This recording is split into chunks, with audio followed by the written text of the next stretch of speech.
In tonight's Coach's Corner, Mitch sat down with head coach Rick Schantz at Casino Arizona Field. He started off by asking what it was like when Phoenix Rising's historic 20-game win streak came to an end last month in Fresno. It's interesting because that game that we lost and how we lost the game, my concern wasn't about the streak anymore. It was more about making sure that the guys mentally were okay and that they knew how important it is, to like get right back up, get back on the horse, as they say, and to know that they had to go to work on Monday to put it behind them. And since you haven't lost in so long, you kind of forget what it's like what it feels like on Sunday and what it feels like on Monday, and which is a good thing, if you're not used to losing. So for them, it was just me being a little bit more positive than I usually am after a loss, and making sure that we started thinking about the next match. Was there any worry, though, that you guys had peaked too soon or anything like that? No, I think that going into Fresno and in a difficult venue against a very good and aggressive, strong team, we knew it was going to be a big challenge.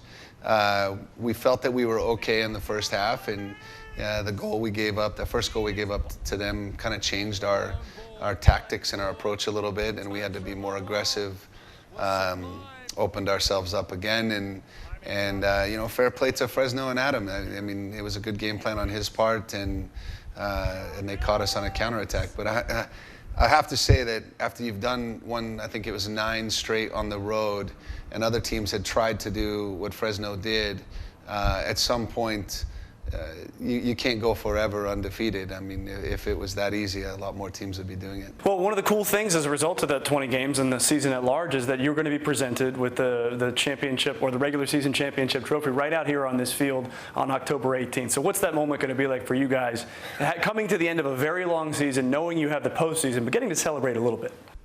Oh man, you just gave me, I get chills thinking about it, because this is my first full season as a head coach at the pro level, and to know that we won the Supporters Shield and #1 overall between the East and the West, which I knew was a big deal to our ownership. Going into it, they said, "Coach, we want to play in the championship game in Phoenix," and that's another challenge, just getting to that game. But knowing that we've accomplished that goal as a coach, with all of the staff, everything that everyone has put into it, the media, everyone, and it's. To me, it's going to be really special. This is the first big trophy for me, and I plan to do a lot more celebrating as we go, and there's some unfinished business still for this club. It's a winning club, and I said we would create a winning culture, and I feel like I've done a little bit of what I wanted to.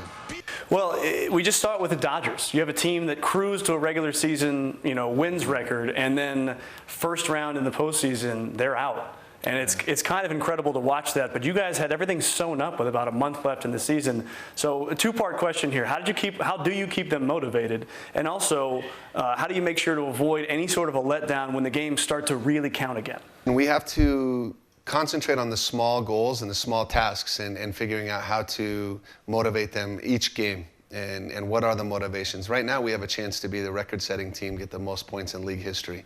So one more win takes care of that. The second thing is, you're preparing for the playoffs. You want to be playing well. So going into the playoffs for us, it'll be easy to keep them motivated. I do wish we could play a 3-game series every time, because a 1-game... you don't like the idea of someone getting the 1 game on you, right? Yeah, that's a challenge. That's what makes soccer or football very difficult, is you're one and done, and it's a cup competition, and everybody's going to give us their best. What has this ride been like for you? Your first year, I know you're very proud of it. Your first year, full year as the full-time head coach, there's no interim tag, and it has gone... Has it gone even better than you maybe thought it would, or is this exactly what you expected? Well, I did tell, Rambo, Blair, and Corey in our first meeting in preparing for this season that we were going to go 34-0. So I think I failed on that one, but when you set... That's a bold goal right there. Modest expectations, let's say.